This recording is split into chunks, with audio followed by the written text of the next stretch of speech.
Diretamente do Brasil, Brasília, Distrito Federal.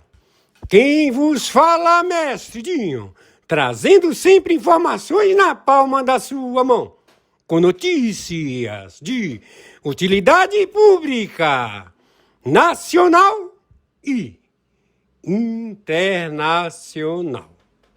Bom, eu vou aqui para a nossa super televisão, porque nós temos um print também para exibir uma arte dessa questão da operação liderada pelo BOP. Olha lá, a nota oficial então da instituição.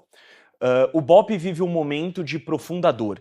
Em sua missão precípua de servir e proteger, fomos atingidos por uma perda irreparável. A de dois heróis que honraram até o último instante o compromisso com a sociedade e com a farda que vestiam. Homens que lutaram por um ideal que poucos compreendem, o de entregar a própria vida em defesa do bem comum. Somente aqueles que acreditam verdadeiramente na missão de proteger os inocentes sabem o peso e a grandeza desse juramento. Sabemos que nenhuma apreensão vale a vida de um irmão de armas, mas também sabemos que nossa luta é pela paz de todos. Retiramos 66 fuzis das mãos de criminosos covardes e cruéis, indivíduos que não hesitam em espalhar o medo e a violência. Essa foi, sem dúvida, uma das maiores apreensões da história. Choramos nossos irmãos com o coração dilacerado, mas com a consciência serena de que lutamos por um propósito maior. Somos a última barreira entre o bem e o mal. E mesmo ferido, permaneceremos resilientes, firmes e unidos. O BOP seguirá mais forte do que nunca, pela memória dos que tombaram, pela honra dos que permaneceram e pela paz dos que protegemos, ninguém vai nos parar. Assinado o BOP, que é a polícia de elite do estado do Rio de Janeiro. Serrão, nós vimos uma série de imagens que rodaram não só o Brasil, o mundo. Na quarta-feira nós colocamos aqui manchetes de jornais de Portugal, o Clarim, o The Guardian, o Washington Post, o New York Times, ressaltando essa mega operação, a maior da história do Rio de Janeiro e uma das maiores do Brasil, sem dúvida nenhuma. E nós tivemos vários relatos emocionantes. Tem aquela imagem que rodou o mundo de um dos comandantes chorando numa guia ali, numa rua, numa favela do Rio de Janeiro, quando ele soube que perdeu ali 4 agentes. Nós tivemos aqueles prints que viralizaram daquela esposa do policial que também foi morto. Ele que era investigador da polícia, ela fala, por favor me dá sinal de vida. Ele responde, continue orando por mim. Horas depois ele foi alvejado. E sem dúvida nenhuma, Serrão, nós sabemos, muitas das vezes as pessoas tentam vilanizar, que são homens e mulheres que dão a vida pelo trabalhador, pelo cidadão de bem, como mostra essa imagem, e pode ter certeza que nenhum deles sai de casa com o intuito, hoje eu vou matar, não é nada disso. Agora, quando ele entra numa favela, muitas das vezes de difícil acesso, como o Serrão falou, tomada pelo Comando Vermelho, por esses narcoterroristas, e é recebido a tiro de fuzis, ele não vai responder com rosa. Não, não tem a menor condição. Então, esse é o problema. Agora, como nós deixamos essa situação chegar dessa maneira? E aí entra a terrível indagação sobre uma ação judicial que foi movida pelo Partido Socialista Brasileiro, ao qual era afiliado, antes de se tornar ministro do Supremo Tribunal Federal, o ministro Flávio Dino. Partido Socialista Brasileiro foi o autor da ADPF 635 das favelas, aquela que durante a pandemia impediu a ação policial nas comunidades, alegando uma questão de segurança de saúde. Pois bem, esse papo da segurança de saúde acabou gerando essa barbaridade de ontem, tá? Porque se lá atrás você tivesse combatido a ação criminosa como ela deveria ter sido combatida desde a pandemia, o Rio de Janeiro não estaria assim. O Comando Vermelho não teria expandido a sua área de atuação como expandiu, porque não teve nenhuma repressão. E aí, com a DPF das favelas, o que aconteceu? Vários narcoterroristas do Brasil inteiro viram que o Rio de Janeiro era um paraíso. Opa, então vamos para o Rio de Janeiro. Vamos nos instalar em regiões do Rio de Janeiro e comandar o crime, curtindo todo aquele ambiente maravilhoso que o Rio tem, tá? Isso aconteceu, isso não é ficção, isso é realidade. E o Supremo Tribunal Federal não tratou dessa questão como deveria.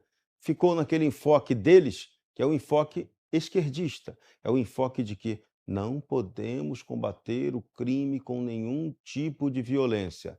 Tá, aí o crime pode praticar toda a violência contra nós da sociedade honesta, trabalhadora, aquele pessoal que mora ali naquelas comunidades que são oprimidos, são escravizados por esse crime.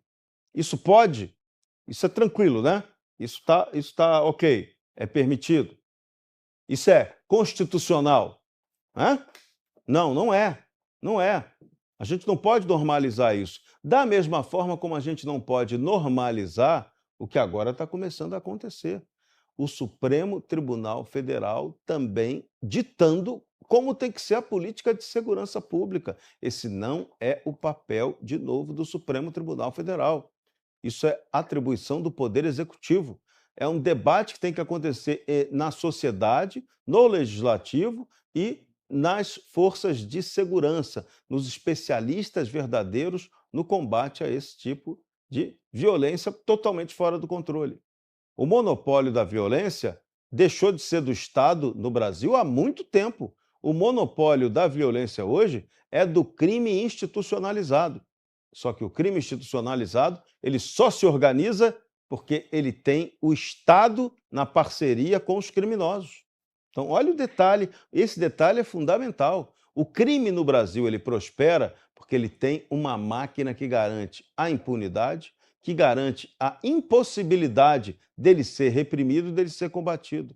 Esse mesmo Estado, que é o Estado criminoso, que é o Estado patrocinador, copatrocinador do terrorismo, ele não trabalha políticas públicas para impedir que a favela se expanda, para impedir que jovens, crianças e jovens, acabem aderindo ao modelo do crime. Não fecha uma fábrica de bandido. Não temos uma política pública para isso. Então, qualquer operação que você faça, policial, num ambiente desse, vai ter danos colaterais absurdos. Não tem outro jeito, não tem outra maneira. Aí, tá, então não vamos fazer a ação para não ter o dano. Aí o dano é muito maior, porque o cara que não é reprimido, ele mata todo mundo, né?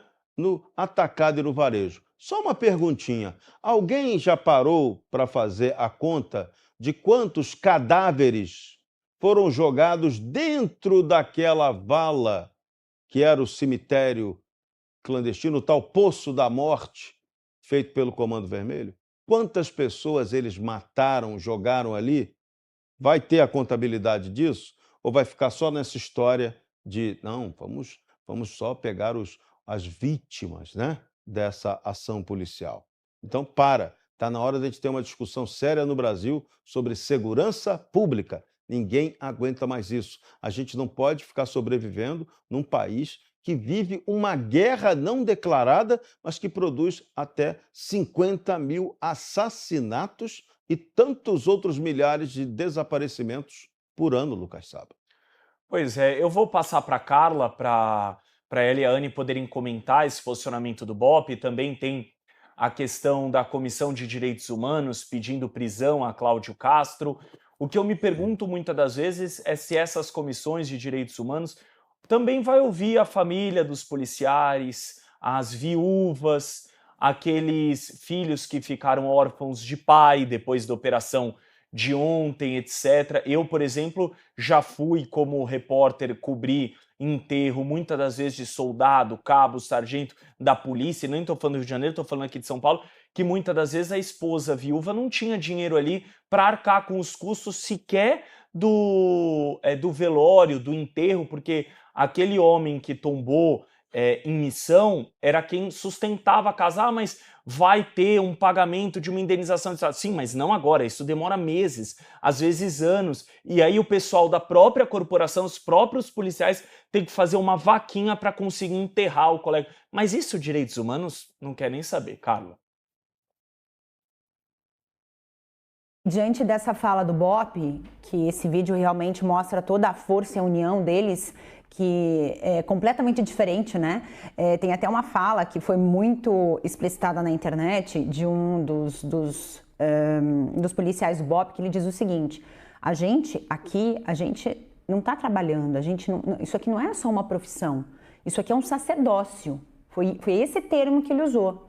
Isso aqui, a gente está aqui porque nós fomos chamados para isso. Nós recebemos esse chamado para trabalhar. E aí a minha pergunta é a seguinte: diante de tudo isso, diante dessa tentativa de contenção do trabalho da polícia nas favelas do Brasil todo, não especificamente do Rio de Janeiro, eu quero lembrar vocês que em 2017, a Polícia Militar do Espírito Santo resolveu fazer uma greve. Foram 21 dias de greve. E sabe qual foi o resultado disso? 200 mortos em 21 dias. Quem morreu? Civis, muito mais civis, e criminosos, porque os criminosos invadiram os comércios. 3 anos depois, em 2020, o Espírito Santo ainda sentia os efeitos de tudo que aconteceu, as consequências disso tudo. Mais de 180 milhões de reais em prejuízo, porque os comércios eram assaltados, roubados, as cidades fecharam as portas, porque não tinha mais como manter a vida sem o trabalho da Polícia Militar. Então, o meu recado aqui é para aquele que deturpa o trabalho da Polícia Militar. Meu amigo, sem a Polícia Militar a gente não vive. Sem a Polícia Civil a gente não vive. Não há ordem. E para ter ordem, não basta ter lei. Tem quem mantenha a ordem. Essa é a grande questão que as pessoas elas deixam passar. Né? Impressionante. E aí, a gente recebeu uma mensagem aqui do Alex do Rio de Janeiro. Tudo bem, Alex? Obrigada pela mensagem.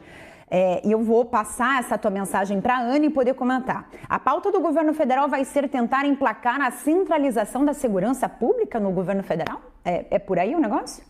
Sim, Carla, infelizmente a gente tem visto esse trabalho do governo federal há muito tempo, né? O vídeo ele reflete essa mentalidade do governo federal de tentar centralizar esse poder. A PEC da segurança pública, que a gente já comentou aqui algumas vezes, é mais uma tentativa de centralizar, de diminuir o poder das polícias estaduais, do BOP, por exemplo, e trazer tudo para o governo federal. E a gente já falou 1 milhão de vezes aqui como isso é problemático, como agora a gente viu o vídeo do BOP do Rio de Janeiro, eles entendem as questões locais, eles definem as estratégias, eles sabem como atuar, eles se importam muito mais com o próprio Estado do que uma polícia federal, do que o governo federal especificamente, ainda mais se tratando do atual governo federal. E o governo ele vai atuar de toda maneira para diminuir o poder das polícias estaduais, por inúmeros motivos, né? O motivo principal talvez seja porque eles gostam de ter todo o poder centralizado, seja em questão de tributo, de decisões que eles tomam para inúmeras áreas, ou até a questão dos recursos que ficam todos em Brasília, ou até para enfraquecer esse tipo de operação. A gente sabe de que lado o governo federal está. E aí, quando a gente limita o poder de polícia, a gente vê as consequências disso. A gente vê, por exemplo, muitas vezes, a gente comenta aqui sobre a fala do Caiado, que fala que a segurança pública de Goiás melhorou porque ele decide o que acontece lá. Porque em Goiás, porque é a política do Caiado, policial não usa as câmeras corporais, porque ele entende que assim é a melhor maneira de funcionar a segurança de Goiás. E tudo bem, ele foi eleito para isso. Agora, com essas medidas do governo federal, eles querem centralizar tudo, vão tentar democratizar tudo, vão limitar a atuação da polícia, vão condenar mais policiais para fazer com que seja mais difícil que os estados tomem as decisões próprias. E aí a gente colhe as consequências de tudo sendo muito centralizado, né? E é importante a gente lembrar também de quem que o governo federal é aliado de uma série de países tomados pelo narcotráfico, é aliado de Maduro, é aliado do Ortega, é aliado de Cuba, do Petro na Colômbia, todos esses países que vivem ali de tráfico de drogas, que chegam até o Brasil, sustentam o crime organizado através dessas alianças, e é claro que o governo federal, um grande amigo de Maduro, né, o Lula amigo do Maduro, não vai querer limitar essa influência. Inclusive o Lula falou para o Trump que ele pode ser ali um mediador das relações de Maduro porque ele é amigo de narcotraficante. Então, Carla, sim, a gente está vendo há muito tempo o governo querendo trazer para ele o poder da polícia, o poder da segurança pública, e aí esse tipo de situação, esses dias terríveis que a gente tem vivido, reforçam como seria problemático se o governo federal de fato avançar com essas medidas, de fato querer centralizar cada vez mais através da PEC da segurança pública. Essa questão da DPF que está nas mãos do Moraes agora é mais um reflexo disso, é mais uma vez pessoas de Brasília que não foram eleitas, os ministros não eleitos vão tomar a decisão e dizer como que a polícia tem que agir, tem que se portar. Então, com certeza isso é um estrago tremendo para a segurança pública do Brasil. Aqui o Rodrigo Sena comentou, Comissão dos Direitos dos Humanos, isto que o Lopes comentou o seguinte: os chamados tribunais do crime matam por todo o país, não dá para se ter ideia de quantos são executados nesses tribunais. São muitos em comparação com os bandidos mortos pela polícia.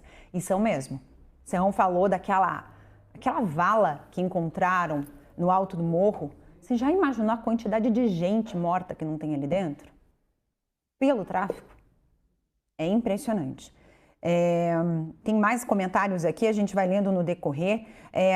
Maria Elvira mandou o seguinte: bom dia, não conheço bem as ações do Cláudio Castro, mas nesse momento temos que apoiá-lo, precisamos afrontar esse desgoverno. E aí o pessoal está aqui desabafando, né? Tem muitos desabafos. E aí nessa conversa, que eu estava falando aí sobre tentar tirar o poder realmente da polícia, a liberdade da polícia poder trabalhar de verdade, essa declaração do BOP, Nani, ela não seria um grito de guerra mesmo contra o narcoterrorismo, e principalmente contra esse sistema, porque a gente vê muito isso, quer dizer, tem que ter um número X, né, de pessoas, de vivos. Quando a gente está falando em direitos humanos, o ser humano, a gente tem que botar na cabeça isso, o ser humano, ele é completamente fantasma para o governo. Tá? Ele só vai ter nome e sobrenome quando acontece esse tipo de coisa. Mas a nossa pergunta, o nosso questionamento é: e aquele jovem, e aquela jovem, e aquele senhor, senhora que mora no morro e que teve a família assassinada pelos próprios traficantes, por se recusar a fazer alguma coisa, alguma determinada ação e se recusou? Ele é visto ou ele é só mais um número? E vive refém disso, né? São não reféns. Pode sair de lá, não pode abrir um novo comércio, não pode tentar uma vida fora, porque eles são reféns de um sistema de crime organizado, toda a comunidade. Então, assim, a gente viu algumas imagens, inclusive, de familiares dos criminosos que foram mortos, mãe, irmãos, falando que eles não são vítimas do sistema, que eles escolheram essa vida, né? Escolheram ser traficantes, que já tinham sido alertados, que os pais tinham sido contra, que há outras saídas. A gente sabe que há outras saídas. Ontem mesmo eu vi um vídeo que está circulando da irmã de 2 criminosos que foram mortos, ela falando que vítima são os pais, que tentaram dar tudo do bom e do melhor, que trabalham todos os dias e que os irmãos insistiram em levar uma vida de crime e que eles não são vítimas, eles escolheram, foram alertados, foram educados, ela tem o seu trabalho, todo mundo que quer consegue ter um trabalho digno, nem que seja, ela fala isso, vender bala na rua, qualquer trabalho é digno e é um início, é uma porta, é uma saída, só que essas pessoas escolheram o crime. E aí quando a gente fala do BOP, a gente sabe a dificuldade que é, o Lucas falou, é muito mais do que uma profissão, é uma missão de vida, eles estão lá não é por salário nenhum paga você perder o seu colega de trabalho, você perder a sua própria vida, salário nenhum paga isso, a gente sabe que eles nem têm o melhor salário que poderiam, tendo em vista o serviço que prestam para a sociedade. E ainda assim eles estão lá, e mais um ponto importante é a questão da corrupção, né? A gente sabe que a corrupção existe de uma maneira muito intrínseca dentro da polícia, em inúmeros casos, a questão das milícias no Rio de Janeiro, e quando a gente vê esses heróis que lutam, que dão a sua vida, que estão nessa operação, que eles sabiam o risco que eles estavam correndo, mas que eles estavam combatendo o narcotráfico, ainda sabendo que eles deveriam ter recebido inúmeras propostas de propina, de corrupção, porque é assim que vivem esses narcotraficantes, e eles insistiram, foram íntegros, honraram o seu uniforme, honraram o seu cargo público e lutaram até o fim para conseguir pacificar uma comunidade, para trazer paz, para trazer prosperidade, sonho para as pessoas que não conseguem viver fora dessas vidas. E aí eles sofrem todas essas represálias, a gente vê políticos, né, pessoas eleitas falando mal do trabalho da polícia, chamando de fascistas, chamando de violadores de direitos humanos, quando eles estavam na sua missão de tentar pacificar e trazer paz, trazer prosperidade para as pessoas que vivem nesse estado terrível. Então, é muito triste a gente observar que a inversão de valores chega no nível de que a gente tem autoridades defendendo traficantes terroristas que vivem no Brasil. Olha, a gente está falando boa parte da nossa conversa do Rio, mas ó, a Geice, acho que é Geice, Geiciele, acho que é assim que pronuncia seu nome, Geice, desculpe se eu errei, tá? Bom dia, Gazeta do Povo, meu nome... Ok, achei. Maria. Obrigada, querida. Sou de Sinop, Mato Grosso. Aqui é tudo dominado pelo Comando Vermelho e, infelizmente, fazem barbaridades. Até o pessoal da Gazeta do Povo publicou ali no chat, os cariocas do chat parecem apoiar o governador. Comentem como é o trabalho dele na segurança pública. Então, convidar aí os cariocas e você de todo o Brasil a comentar como é a segurança pública na sua cidade também, aqui no chat pra gente estar falando, tá? Eu vou devolver lá pros meninos em São Paulo pra gente continuar nesse assunto, porque diante do que o BOP disse, de um outro lado a gente tem uma outra situação também. Por exemplo, né, a situação da Comissão de Direitos Humanos pedindo prisão de Cláudio Castro, falando que foi uma chacina. E muita gente usando o termo faxina. E aí, meninos? Bom, nós vamos agora falar dessa questão dos direitos humanos. Tem essa comissão lá do Rio de Janeiro pedindo a prisão de Cláudio Castro, etc. E veja, nós tivemos uma mãe que falou ontem, viralizou que o filho dela foi preso, com um fuzil, inclusive, colete balístico, ou seja, muitas das vezes eles estão melhor preparados até do que os próprios policiais, com um equipamento sucateado, etc. E ela falou na porta da delegacia que o filho dela prestava depoimento, ela falou, não tem essa, meu filho não é vítima de sociedade nenhuma, pode parar com essa história. E é difícil você achar alguém tão lúcida assim, num momento tão triste para a família ali, um momento pessoal, etc. Então, enfim. E esse pedido da Comissão de Direitos Humanos e minoria da Câmara dos Deputados foi pedido à Procuradoria-Geral da República. Quem está na Procuradoria-Geral da República, Jorge Serrão? Paulo Gonet. Então é capaz esse pedido ir para frente. Olha, vão tentar de qualquer jeito, sem usar qualquer eufemismo, vão tentar de qualquer jeito derrubar o Cláudio Castro. Vocês vão ver. Até porque ele aparece bem nas pesquisas, etc. Então, vamos aguardar para ver. Mas já emendando em outra pauta, vamos ouvi-lo então, o governador Cláudio Castro, porque está todo mundo criticando. Vamos ver o que disse o governador Cláudio Castro. Na sequência, nós temos um outro VT que temos ali vários governadores apoiando o Cláudio Castro. Então tem Jorginho Melo, Santa Catarina, Zema, Minas, Tarcísio, São Paulo, Celina Leão, que é vice do Distrito Federal, temos o Caiado de Goiás. Eu pedi na quarta-feira para que os governadores do Consórcio Sul e Sudeste ajudassem ali o governador Cláudio Castro, já que ele tinha feito um pedido de socorro, que o governo federal havia virado as costas ao Rio de Janeiro. Parece que eles nos ouviram. Vamos começar então aqui, até para falar desse pedido dessa Comissão de Direitos Humanos, mas vamos começar ouvindo então o governador do Rio de Janeiro, Cláudio Castro. Eu não tenho dúvida que a gente está fazendo um exercício pleno da democracia hoje aqui. Tem gente que concorda, tem gente que discorda, e assim é o processo democrático. E eu queria agradecer muito a Comissão de Segurança da Câmara Federal. Os senhores são os legítimos representantes, é a casa do povo, e vocês estarem aqui hoje é fundamental para que a gente possa falar a verdade para a sociedade. Que os senhores perguntem livremente para os secretários, que eles respondam livremente, porque o que a gente quer é seriedade. Houve uma coisa muito dura ontem, que foi uma fraude processual que o secretário Felipe e o secretário Vida colocaram. O Estado não escondeu corpo algum. Não foi o Estado que botou ninguém de cueca, tirando os camuflados. O Estado deixou onde estava para que a perícia pudesse ser feita com isenção. Então nós temos a total liberdade de solicitar que a Câmara Federal venha aqui, solicitar que a Câmara Federal faça todo o interrogatório necessário. Inclusive estaremos recebendo na próxima segunda-feira o relator, o ministro Alexandre de Moraes, que é o novo relator da DPF 635, não receberei no Palácio, receberei aqui. Porque aqui é a casa das polícias, aqui nós queremos que seja feito toda a transparência e todo o processo de fiscalização. Não temos medo de órgão de controle algum, porque estamos trabalhando com a honestidade, com a verdade e com a seriedade.